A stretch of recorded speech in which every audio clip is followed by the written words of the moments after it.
NEET 2025। हाँ, तारीख तो आ गई है, 4 मई 2025। ये सिर्फ एक परीक्षा नहीं है, ये तो डॉक्टर बनने के सपने की पहली सीढ़ी है।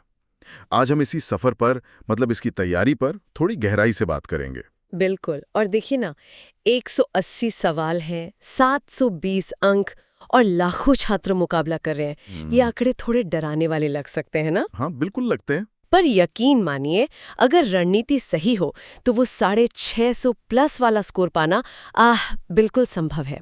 आज हम यही समझने वाले हैं, बायोलॉजी, केमिस्ट्री और फिजिक्स में कैसे महारत हासिल की जाए, वो भी सबसे असरदार तरीकों से। और सुना है इसकी पूरी कहानी एनसीईआरटी के इर्द गिर्द घूमती है। हाँ बिल्कुल, आप समझ लीजिए कि एनसीईआरटी ही इसका आधार है, इसका केंद्र है। तो फिर चलिए शुरू करते हैं, समझते हैं कि इस बड़ी चुनौती को कैसे थोड़ा आसान बनाया जाए। सबसे पहला सवाल जो सबके मन में होता है, ये एनसीईआरटी वाली बात कि यही सब कुछ है, ये कितनी सच है? देखिए, ये बिल्कुल सच है।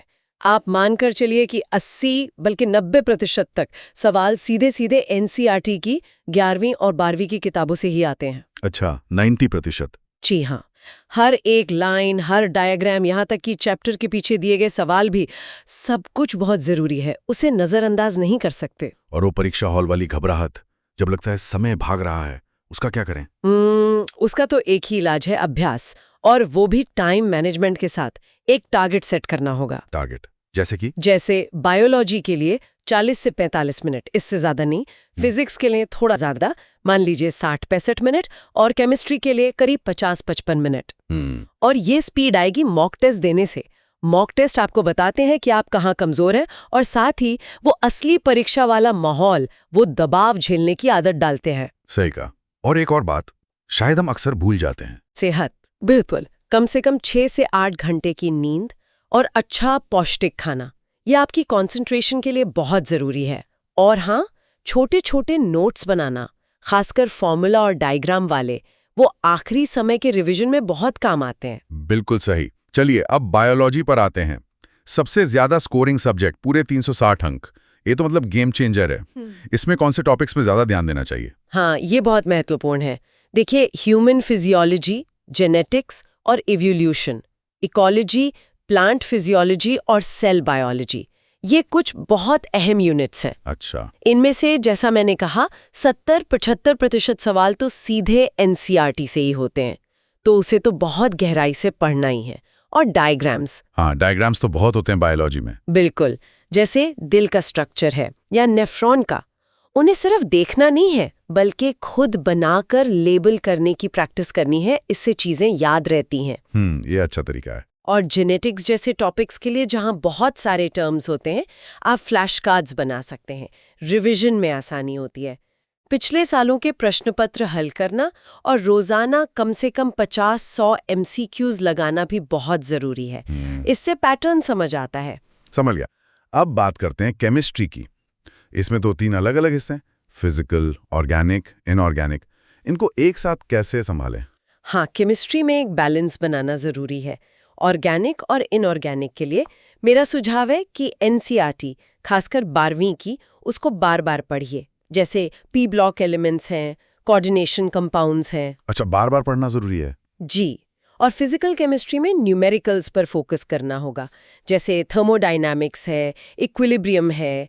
इनके सवाल लगाकर प्रैक्टिस करनी होगी। ऑर्गेनिक में रिएक्शन मैकेनिज्म को समझना बहुत जरूरी है, जैसे SN1, SN2 रिएक्शंस। हाँ, वो मैकेनिज्म तो कई बार कंफ्यूजिंग लगते हैं। उन्हें डायग्राम बनाकर समझने की कोशिश करें तो आसान लगेंगे।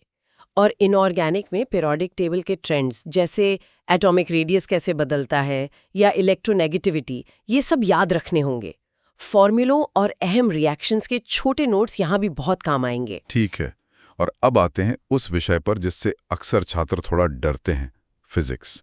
ऐसा लगता है कि इसमें सिर्फ मुश्किल न्यूमेरिकल्स ही हैं। इसे आसान बनाने का कोई रास्ता है? फिजिक्स का डर निकालने का सबसे अच्छा तरीका है उसके कॉन्सेप्ट्स को दोस्त बनाना। यहाँ रटने से ज्यादा समझना जरूरी है। मतलब फॉर्मूला रटने से काम नहीं चलेगा? नहीं, बिल्कुल नहीं। न्यूटन के नियम हो या इलेक्ट्रोस्टैटिक्स के सिद्धांत, पहले उन्हें समझिए कि वो क्या कह रहे हैं।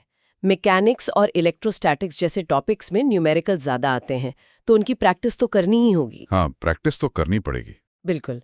ऑप्टिक्स और इलेक्ट्रोमैग्नेटिज्म में डायग्राम्स बनाने से कॉन्सेप्ट्स क्लियर होते हैं। और हाँ, एक फॉर्मूला लिस्ट तो जरूर बनाइए।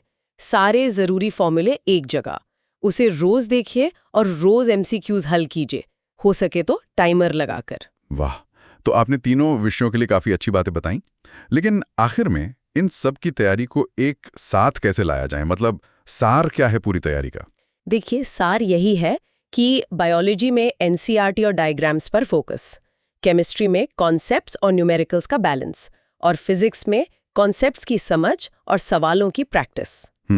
इन सब के साथ नियमित रिवीजन, लगातार मॉक टेस्ट देना, समय का सही प्रबंधन करना और हाँ, अपनी सेहत का ध्यान रखना, ये सब मिलकर ही सफलता दिलाते हैं। और सबसे बड़ी बात, क्या?